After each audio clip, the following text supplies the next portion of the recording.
Subscribe करें और bell दबाएं ताकि कोई खबर रह न जाए।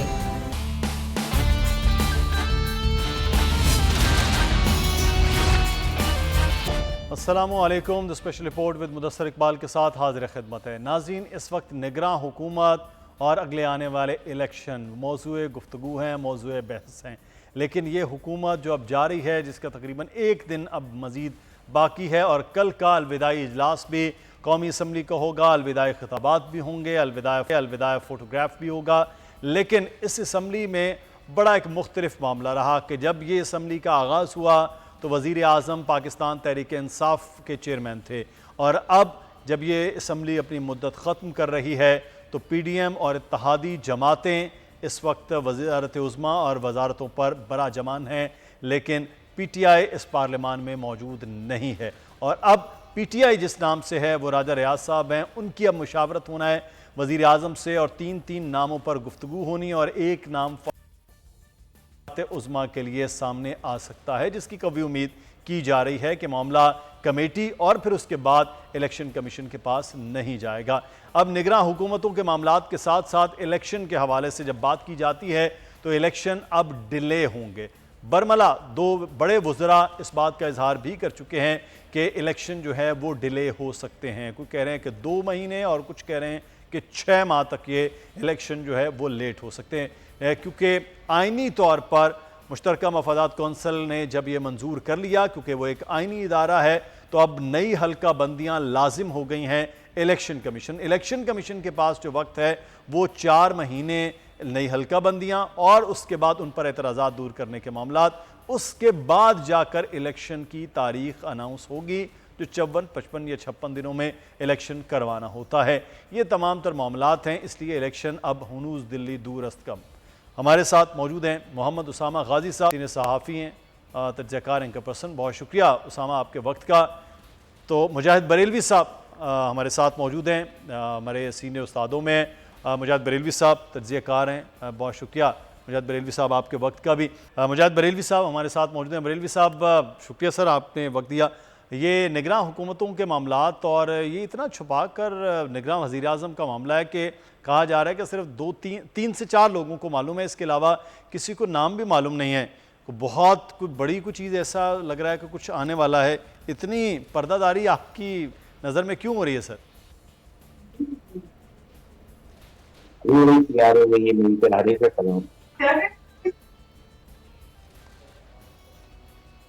मुजाहिद बरेलवी साहब से हम रब्ता करते हैं, लेकिन निगरां सेटअप के मामलात हैं। अब ये देखना है कि मुलाकात के बाद नाम कब और कैसे सामने आता है। कि क्या जी बरेलवी साहब, सर मैं ये जानना चाह रहा था कि बड़ी पर्दादारी रखी जा रही है, क्यों पर्दादारी इतनी निगरां वज़ीर आज़म के लिए? अब तो सिर्फ एक दिन इस हुकूमत का भी बाकी रह गया, क्या वजूहात आपको लग रही सर? एक तो ये कि आईनी और कानूनी तौर पर जो कुछ हो रहा है वो दुरुस्त नहीं हो रहा, क्योंकि केयरटेकर सेटअप के लिए जो है वो लीडरली हाउस और पोजीशन का मुस्तकिल होना जरूरी था। पंजाब में देख लें, KP में देख लें, वो तो कह रहे हैं कंटिन्यू करेंगे। सिंध में भी जो है ओवरनाइट बदला गया है। निगरां राजा रियाज जिस तरह के जो अपोजिशन है, कहीं मैं पढ़ रहा था कि वो दस्तयाब नहीं हो रहे हैं। अब या तो ये है कि ये इसको पार्लिमानी कमेटी को देना चाह रहे हैं नाम, क्योंकि अगर आज वो नाम नहीं देते और कल कौमी असम्बली तहरीर करने जा रहे हैं तो उसके बाद इन्हें नाम देने होंगे। सस्पेंस इसलिए रख रहे हैं कि जो भी नाम आ रहे हैं सामने गालिबन, क्योंकि उन्हें अब पता है कि ये 3 माह नहीं, 4 माह नहीं, 6 माह नहीं, हो सकता है कि ये 1 साल के लिए भी रहें। तो इसमें जो जितने भी स्टेक होल्डर है, एस्टेब्लिशमेंट भी है, पॉलिटिकल पार्टीज भी है, बिलावल भुट्टो जरदारी का लहजा भी बदला हुआ है, बड़ा कंट्रोवर्सी है। तो इसमें इतना आसान नहीं है नाम देना, और अगर नाम देना होगा तो वो खुद एक नए तनाज़े और कंट्रोवर्सी का आगाज करेगा। सही, बिल्कुल सही। अच्छा बरेलवी साहब साथ रहेगा। उसामा गाजी, आपसे मैं उस वक्त सवाल कर रहा था कि अब क्या ये मामलात जो हैं वो आगे बनते हुए नजर आ रहे हैं सर आपको? दरअसल मैं कुछ अरसे से ये बात दर्ज कर रहा हूँ कि पाकिस्तान में अब जो कुछ भी होगा वो आइन और कानून के मुताबिक नहीं होगा। ये एक चीज वाज़ेह है। जब आप उसके बाद हम प्रिडिक्ट कर ही नहीं सकते, सिर्फ ये हम कर सकते हैं, जिस तरह मुजाहिद बरेलवी साहब हमारे उस्तादों के उस्ताद वो दुरुस्त फरमा रहे हैं कि अब तो ये मामला 6 महीने या साल या उससे भी आगे कोई कुछ नहीं कह सकता। ये हालात पर डिपेंड करता है।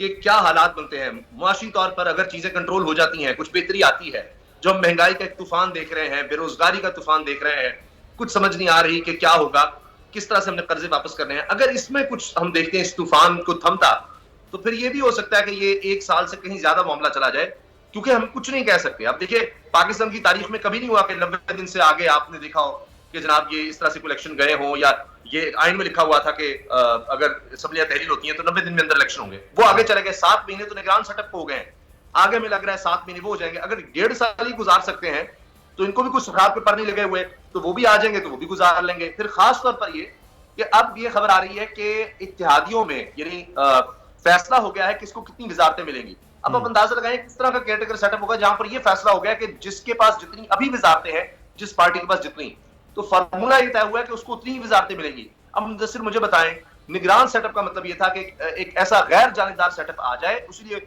अपोजिशन की हमने मुशावरत उसमें रखी कि जी आइन में ये दर्ज है, अपोजिशन तो चले राज सब छोड़े, यानी आप दिखावे के लिए कर देते हैं, वो भी नहीं है यहाँ पर। तो काबीना भी सब मिलकर होगी, ये भी डिसाइड होगा, तो मिल बैठकर यह है कि जितना अरसा हम हुकूमत में नहीं भी हैं तो हुकूमत में फिर भी हम हो। तो ये एक फार्मूला मुझे आगे नजर आ रहा है चलता हुआ, और फिर ये भी हो सकता है कि इनको एडजस्ट कर दिया जाए, तो आगे इनको हो कि अच्छा चले, साल नहीं और खींच लें तो और खींच लें, जब ये खुद बेताब हो जाएंगे, बेचैन हो जाएंगे, क्योंकि वो तो मुझे लग रहा है कि शायद ये 6 महीने बाद और आगे चलने के लिए कुछ ना कुछ एजुटेशन करेंगे, और ये हमारे बड़े बड़े रहनुमा हो सकता है मुल्क से ही चले जाए। लेकिन अब बिलावल साहब का जिस तरह जिक्र किया मुजाहिद रेड्डी साहब ने, आप देखिए वो भी इलेक्शन की बात करेंगे, इलेक्शन में मुलाकात होगी, मरीम साहब ने भी आप ट्वीट करी इलेक्शन के, तो इनको अभी से हो गया है कि इनको अब यह है कि इलेक्शन हो जाए, तो इलेक्शन जल्दी इनको नहीं मिलने। सही, बिल्कुल। अच्छा बरेलवी साहब, आप साल वाला 1.5 साल वाला मामला अगर ये लंबा चला जाता है तो सियासी जमातों की तो फिर इसमें बहुत ही नुकसान है। वो तो चाहेंगी हुकूमत हो, हुकूमतों में वापस आएँ जिस तरह से पार्लियामान में, तो सियासी जमातें अफोर्ड कर सकती हैं इतना बड़ा गैप सर के इलेक्शन ना हो? एक तो मुदस्सिर ये जो ट्रेलर चला है ना परसों, खान साहब की गिरफ्तार, कप्तान की गिरफ्तारी, पता नहीं नाम क्या लेना चाहिए, कुछ भी मेरे समझ में नहीं आ रहा। वो कह रहे नहीं ले लें, मुसद्दक मलिक कह रहे थे कोई हरज नहीं है, ले लें इमरान खान का नाम, मैं तो नहीं ले सकता भाई। वो मरियम औरंगजेब साहिबा भी कह रही थी 12 घंटे, बल्कि वो तो नाम भी ले रही हैं।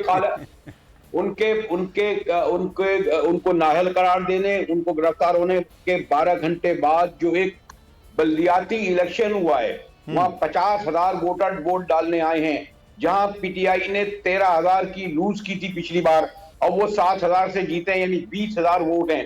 20,000 कम नहीं होते वोट 50 में जो उनको मिले। एक तो ये ट्रेलर चला गया और मैसेज चला गया उन तमाम मुख्तदर कुव्वतों को कि लोग इस तरह सोच रहे हैं, आप जो कुछ कर रहे हैं तोशा खाना, कितने भी केसेस बनाए लोग एक्सेप्ट नहीं करे। सेकंड बात आप इंटरेस्टिंग ये देखिए, सबसे बड़ी आइन और कानून की खिलाफ वर्जी ये हो रही है, और बदकिस्मती से सुप्रीम कोर्ट को इतना प्रेशर में लिया गया है कि जी निगरां हुकूमत के नाम लंदन गए हैं, मियां नवाज शरीफ तय करेंगे। भाई कोई पूछे तो किस आइन के तहत, किस कानून के तहत मियां साहब डिसाइड करेंगे निगरां का। और दूसरे जो अहम बात यह है कि ये जो वजीर आजम और प्रेसिडेंट या पार्टी होती है वो मिलकर तय करता है कि कौन कौन वजीर होगा। ये कह रहे हैं कि हम तय करेंगे कि वजीर कौन कौन होगा, यानी इन्होंने एक इतनी ढिठाई से स्क्रीनों पर बैठकर ये मुजाहरा कर रहे हैं। मैंने कहा ना, पहले भी कहा था, ये समझते हैं कि लोग बेवकूफों की जन्नत में रहते हैं। बेचारा कोई सड़क पर निकल आता है, उसको फोटो उठा के ले जाते हैं। शायद पता नहीं मैं कितनी बात कहना चाह रहा हूं, इससे ज्यादा कहना भी नहीं चाहता। या तो ये खुद अहमकों की जन्नत में रहते हैं या लोगों को अहमकों की जन्नत में समझते हैं। इससे ज्यादा मैं नहीं कहूंगा। कोई अक्ल, शऊर, आइन, कानून, उसूल कहीं नजर आ रहे हैं क्या? इससे पहले कभी इस तरह के हुआ? इन्हें पता है कि जब लोग जाएंगे तो ये फेस नहीं कर सकते। आज वो मुझे कह रहे थे कि जी पाकिस्तान का सियासी मंजरनामा जो है चीन ने तब्दील कर दिया। ये चीन ने तब्दील किया, 59 रुपए बिजली पे बढ़ा दी, पेट्रोल का ये आलम, टमाटर का ये आलम, आटे का ये आलम, ये फेस कहां करेंगे? आप जो कह रहे हैं ना ये पार्टियां क्यों, ये पार्टियां इलेक्शन में जाना ही नहीं चाहती, बल्कि बिलवासा तौर पर इख्तदार के सम्राट समेटना चाहती हैं निगरां अपने लोगों के जरिए। सही। तो लेकिन उसामा, अगर ये बिल वास्ता वाला मामला हो, बिला वास्ता ना आए, तो फिर तो ये मामलात हाथ से भी निकल सकते हैं सियासी जमातों के, जिसके खदशे भी बार बार पाकिस्तान पीपल्स पार्टी भी कह रही है। है क्या हाथ में क्या है इनके जो हाथ से निकलेगा? अच्छा, सही जी उसामा। ये तो ऐसे है कि मैं जो दिल में अभी ख्याल आया था तो वो बिल्कुल मुजाहिद बरेलवी साहब ने उसको अब इतने खूबसूरत एक अल्फाज में बयान कर दिया है कि अब तो जुमले इस पर क्या कहें। बाकी इनके हाथ में कुछ नहीं है। इन्होंने कौन से फैसले करे, इन्होंने अपने हाथ में रखा क्या है? जो पिछले 16 माह गुजरे हैं, आप मुझे बता दीजिए कि किसी भी हवाले से हुकूमत का कोई आप एक पैमाना ले लें, कोई एक पैमाना कि हुकूमत ये है, क्या उनकी गवर्नेंस है, कौन सा ऐसा काम किया है कि जब जाते हुए हमें ये बताया जा रहा है कि जनाब पीआईए भी नहीं चल सकता, रेलवे भी नहीं चल सकती, ये 16 महीने में ये बताकर जा रहे हैं, उसके लिए कोई लाहेमल नहीं दे जाते 16 महीने। और ये नहीं है कि ये अभी आए थे, ये सब लोग पहले 10-10, 20-20 साल इनको वजारतों में हो चुके हैं, सब इन चीजों को पता है और उन्हीं अदवार में ये सब तबाह हुए। महंगाई का अब ये जितना मर्जी रोते रहे कि जी हमें नहीं पता था, सब पता था इनको। महंगाई का आप देख लीजिए क्या हाल है। अगर आप पार्लियामेंट की बात करते हैं तो उसका आप देख लीजिए कितनी आपको सुप्रीम नजर आई है, किस तरह के कानून वहां पर पास हुए हैं, बल्कि मैं तो कहूंगा पास भी नहीं हुए, बस बाईपास ही हुए हैं कि बस आते रहे और ठप्पा लगाते रहो। अपने लोग हैरान हो गए कि पता तो लगे क्या है। तो किस लिहाज से हम इस हुकूमत को जज करेंगे? ये भी क्या सिर्फ आकर बैठ जाना, मिलकर इख्तियार में आ गए, तो उसका कोई मकसद तो होता है। आज आप देख लीजिए क्या ये लोग इलेक्शन में जाने के काबिल हैं? नहीं है। इसीलिए आप देख रहे हैं कि ये भी चाहते हैं कि इलेक्शन डिले हो जाए, लेकिन खौफ इस बात का है कि हमारी मर्जी के मुताबिक डिले होंगे या उससे आगे जाएंगे। तो इनके हाथ में अब कुछ नहीं रहा। इन्होंने अब हुकूमत के हाथ में भी कुछ नहीं रहा और हुकूमत का भी अब वक्त जो है वो आखिरी दिन बाकी रह गया। बहुत शुक्रिया मोहम्मद उसामा गाजी साहब, आपने वक्त दिया। मुजाहिद बरेलवी साहब, आपको भी बहुत शुक्रिया। हमें ब्रेक लेना है, ब्रेक के बाद वापस आएंगे, फिर कोर्ट रिपोर्ट के हवाले से बात हो।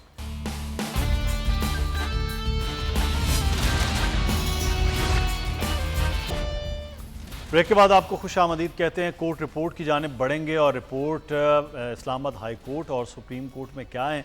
हमारे नुमाइंदगान हमारे साथ मौजूद हैं। इस वक्त स्पेशल कॉरेस्पॉन्डेंट इमरान वसीम साहब भी हमारे साथ मौजूद हैं और एहतशाम कियानी साहब। इस्लामाबाद हाई कोर्ट में बड़ी तेज़ी के साथ चीज़ें बढ़ रही हैं, उनसे वहाँ की तफसीलात लेंगे। सबसे पहले कियानी साहब ख़बर दीजिए, अभी हम बता रहे थे कि जो समाअत के लिए मुकर्रर हो गई है अपील इस्लामाबाद हाई कोर्ट में, और दूसरी जानिब सुप्रीम कोर्ट में भी जो है वो नंबर अलॉट हो गया। इमरान वसीम साहब से भी जानेंगे, लेकिन आज हाई कोर्ट में क्या क्या चीज़ें थी? एक तो क्लास के हवाले से था, एक ये जो सज़ा है उसके खिलाफ अपील के क्या मामलात हुए हैं एहतशाम साहब? देखिए मुदस्सिर, गुज़िश्ता रोज़ तो चेयरमैन पीटीआई की जानिब से जो ट्रायल कोर्ट में उनको सज़ा देने का फ़ैसला हुआ उसके ख़िलाफ़ अपील दायर नहीं की जा सकी थी, क्योंकि उनके वकला उनके पास वकालतनामे पर दस्तखत कराने पहुँचे। वो वकालतनामा साइन होते इतना वक्त लग गया कि गुज़िश्ता रोज़ वो अपील दायर नहीं कर सके। आज इस्लामाबाद हाई कोर्ट में बाकायदा तौर पर अपील दायर हो गई है और उस पर जो प्रोसेस था वो आगे बढ़ा और जो इस्तदा की गई थी कि कल समाअत के लिए मुकर्रर कर दी जाए, तो अब अपील कल समाअत के लिए मुकर्रर हो गई है। इस्लामाबाद हाई कोर्ट के चीफ जस्टिस आमिर फारूक और जस्टिस तारिक महमूद जहांगीरी कल इस अपील पर समाअत करेंगे। अपील के साथ साथ जो चेयरमैन पीटीआई की सज़ा है उसको मुअत्तल करने की इस्तदा भी की गई है और उन्हें ज़मानत पर रिहा करने की इस्तदा है कि जब तक उनकी अपील पर फैसला नहीं हो जाता तब तक उन्हें ज़मानत पर रिहा किया जाए और उनकी सज़ा मुअत्तल रखी जाए। ये प्रोसेस है कि जब भी कोई अपील आती है, क्योंकि अपील जो होती है वो टाइम टेकिंग होती है, उसमें वक्त लग सकता है और उसे डिसाइड होते होते, क्योंकि वो अपने टर्न पे सुनी जाएगी तो उसको उसमें टाइम लगना है, इसलिए उसके साथ एक सस्पेंशन ऑफ सेंटेंस की दरख्वास्त होती है जिसमें ये गुजारिश की जाती है, इस्तदा की जाती है कि हमारी सज़ा मुअत्तल कर दी जाए जब तक कि मेन अपील पर फैसला नहीं हो जाता। तो ये तो अपील की हद तक है। जो दूसरी दरख्वास्त है जिसमें एक क्लास की फराहमी की इस्तदा की गई और उसके अलावा ये भी इस्तदा है कि चेयरमैन पीटीआई को अटक जेल में रखा गया है, वहाँ से उन्हें रावलपिंडी की अडयाला जेल मुंतकिल किया जाए, क्योंकि इस्लामाबाद की सेशन अदालत का फैसला है और उसकी मुतलका जेल भी अडयाला जेल बनती है। उस पर आज समाअत हुई है। इस्लामाबाद हाई कोर्ट के चीफ जस्टिस आमिर फारूक ने उस दरख्वास्त पर समाअत की, लेकिन रजिस्ट्रार ऑफिस के 2 एतराज़ात थे उस दरख्वास्त पर। उन एतराज़ात पर आज इब्तदाई समाअत हुई और जो चेयरमैन पीटीआई के वकील शेर अफजल मरवत हैं वो अदालत के सामने पेश हुए। उन्होंने कहा कि जो पहला एतराज़ है कि आपने वकालतनामे पे दस्तखत नहीं कराए, तो हमें गुज़िश्ता रोज़ एक्सेस नहीं दी जा रही थी, इसलिए वो दस्तखत नहीं हो सके, वो एतराज़ भी दूर हो गया। और दूसरा जुरिस्डिक्शन का एतराज़ था कि ये इस अदालत का दायरा इख्तियार नहीं है, क्योंकि चेयरमैन पीटीआई अटक जेल में हैं, उन्हें मुंतकिल रावलपिंडी अडयाला जेल करने की इस्तदा है, तो वो इस अदालत की जुरिस्डिक्शन में नहीं आती, ये रजिस्ट्रार ऑफिस की अंडरस्टैंडिंग थी। लेकिन चीफ जस्टिस ने ये एतराज़ भी दूर कर दिया है और साथ ही ये भी रिमार्क्स दिए हैं कि मैं अपने ऑर्डर में लिख दूंगा कि चेयरमैन पीटीआई को जो सहूलियात जिनके वो हकदार हैं वो उन्हें जेल में फराहम की जाए। उनके वकला को 2-3 लोगों का उन्होंने कहा नाम बता दें और उन्हें उनसे मिलने की इजाज़त भी दे दी जाए। तो अभी ये रिटर्न ऑर्डर आएगा तो मज़ीद वाज़ेह हो जाएगा। लेकिन जो वकला हैं उन्होंने ये भी इस्तदा की थी कि चेयरमैन पीटीआई की एहलिया को भी मुलाकात की इजाज़त दी जाए, जो कि अभी बज़ाहिर वो नहीं मानी गई, लेकिन वकला को एक्सेस दे दी गई है। और साथ ये भी कहा गया है कि जो सहूलियात जो उनकी एंटाइटलमेंट है उसके मुताबिक उनको सहूलियात भी दी जाएंगी। ठीक है, तो ये दोनों मामलात के हवाले से अब चीज़ें जो हैं वो आगे बढ़ी हैं, पेशरफ्त हुई है। लेकिन सुप्रीम कोर्ट के मामले के हवाले से इमरान वसीम साहब, सज़ा भी हो गई, चेयरमैन पीटीआई जो हैं वो जेल भी चले गए, लेकिन अब वो जो फैसला था उसको चैलेंज का मामला के हवाले से भी चीज़ें नंबर शंबर लग गया है सुप्रीम कोर्ट में। अब यहाँ पर क्या होगा सर, किस तरह से इस चीज़ों को बढ़ाया जाएगा? बस आप यूँ समझें कि जो सुप्रीम कोर्ट में आज चेयरमैन पीटीआई की 2 मुख्तलिफ अपीलों को नंबर लगे हैं, ये एक तरीके से ज़ाब्ते की कार्रवाई पूरी की गई है। 3 अगस्त को इस्लामाबाद हाई कोर्ट में मुख्तलिफ दरख्वास्तों पर समाअत हुई, जिसमें 2 जो ऑर्डर हुए उन दरख्वास्तों पे, जिसमें एक ये मामला जो है नीचे रिमांड कर दिया गया था जज हमायूं दिलावर साहब को कि आप काबिल समाअत होने के हवाले से ख्वाजा हारिस साहब को सुने और फिर अपना फैसला दें, फाइनल फैसले के अंदर इस बात को भी एड्रेस कर दें। और दूसरी जो डिफेंस के एविडेंस के हवाले से दरख्वास्त थी उस पर नोटिस कर दिया था। तो ये 2 ऑर्डर जो है वो चेयरमैन पीटीआई ने हफ्ते के रोज़ जो है वो सुप्रीम कोर्ट ऑफ पाकिस्तान में चैलेंज किए थे अपने वकला के ज़रिए, लेकिन दोनों दरख्वास्तों के ऊपर ऑब्जेक्शन लगे और ऑब्जेक्शन लगने के बाद इन दरख्वास्तों को वापस कर दिया गया था।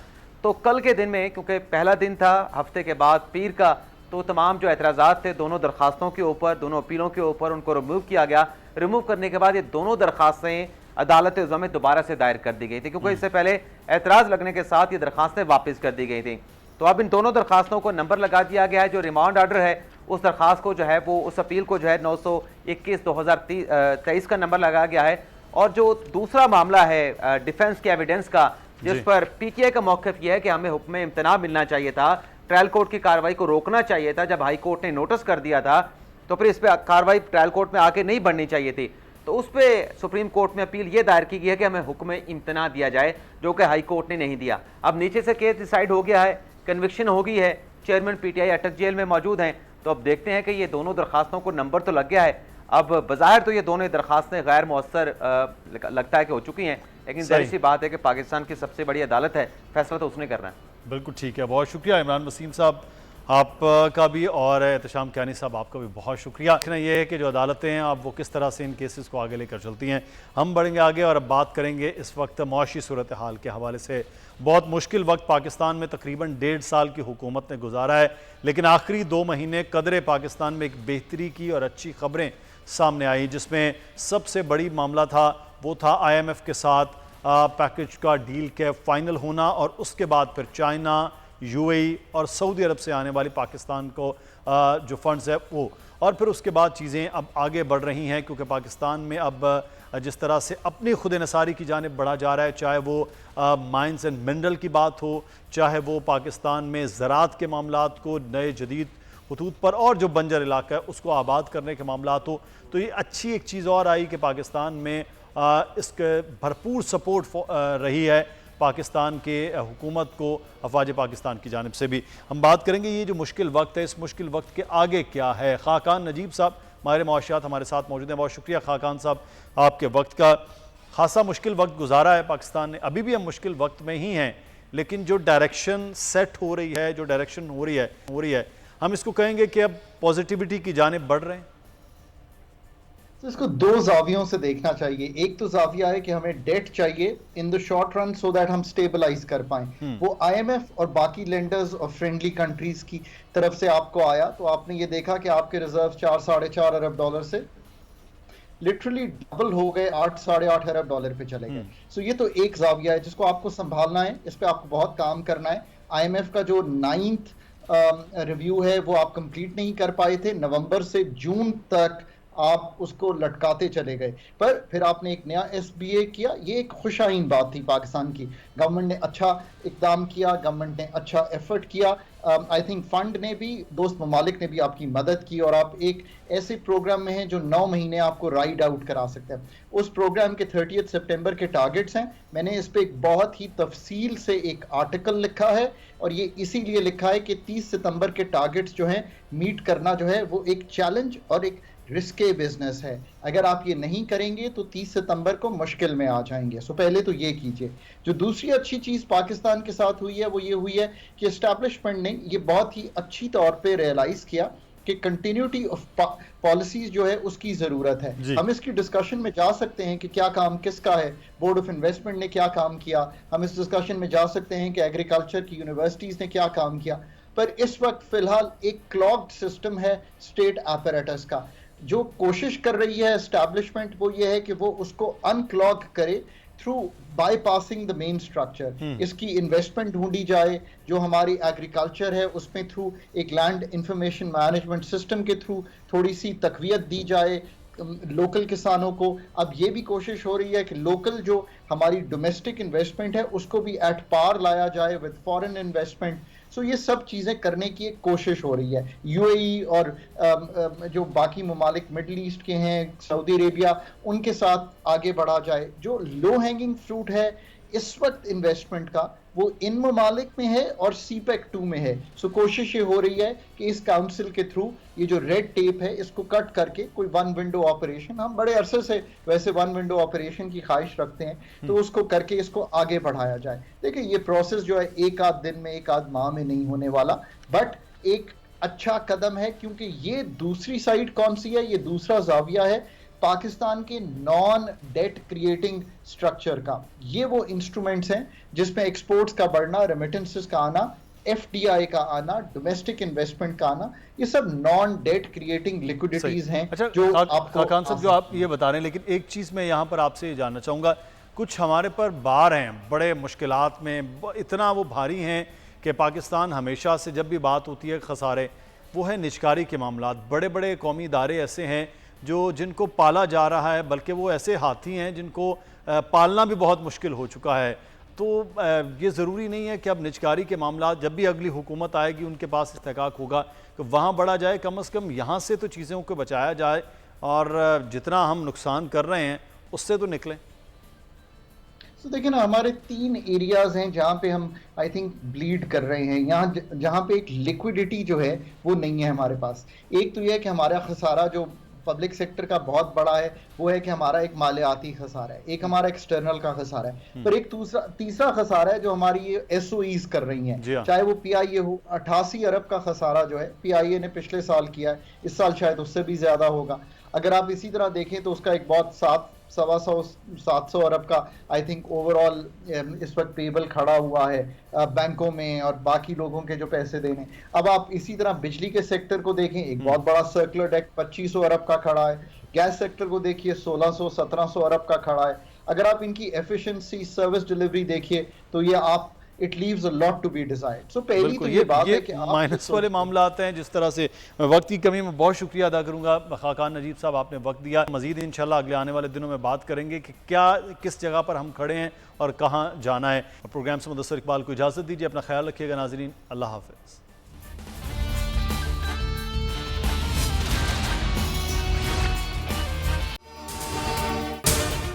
अगर आपको ये वीडियो पसंद आई है तो सब्सक्राइब कीजिए और बेल आइकॉन को प्रेस कीजिए। तारीख का अमीन,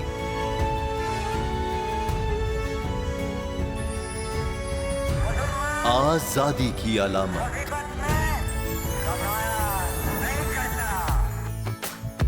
हुस्न का आईनादार, फिक्रो नजरिए की अक्कास, सरफराजी का गवाह, यानी हम सबका निगहबान पाकिस्तान।